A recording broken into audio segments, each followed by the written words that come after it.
আসসালামু আলাইকুম লিডার। ওয়ালাইকুম সালাম। কি অবস্থা ফসরি সাহেব? আপনি আমার বাদ দিয়ে নাজরা খানকে কেন মনোনয়ন দিলেন? আপনার যোগ্যতা আছে, ওই তো অতিথি পাইবে, কেন কেন আপনার মনোনয়ন দিলেন আপনি?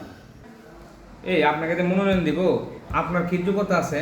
আমার যোগ্যতা হচ্ছে আমি 104টা মামলা খাইছি এই যে স্বৈরাচারের আমলে। তারপর আমি নেতা কর্মী আগলে রাখছি, মামলা হামলা মোকদ্দমা সবকিছু আমি ফেস করছি। আমার তুলে নিয়ে যাওয়া হচ্ছে, হাত পা ভেঙে দিছে বিরোধী দলের লোকজন। তাহলে আমার ত্যাগের কাছে কি ওই নাজরা খানের ত্যাগ কি এক? আর হচ্ছে যে অযোগ্যতা আর আমার যোগ্যতা, আমি সারা জীবন হচ্ছে যে নেতা কর্মী নিয়ে থাকছি, নিজের হচ্ছে কর্ম এলাকার মধ্যে থাকছি। কিন্তু সে তো আচমকা এসে ব্যবসায়ী মানুষ এসে ভোট চায়, মনোনয়ন চায়, আপনার তাকে মনোনয়ন দিলেন, এটা তো আমার সাথে ইনজাস্টিস করতেছেন আপনি। আরে পাগলা, পাবলিক এখন এসব খায় না, পাবলিক খুঁজে টাকা।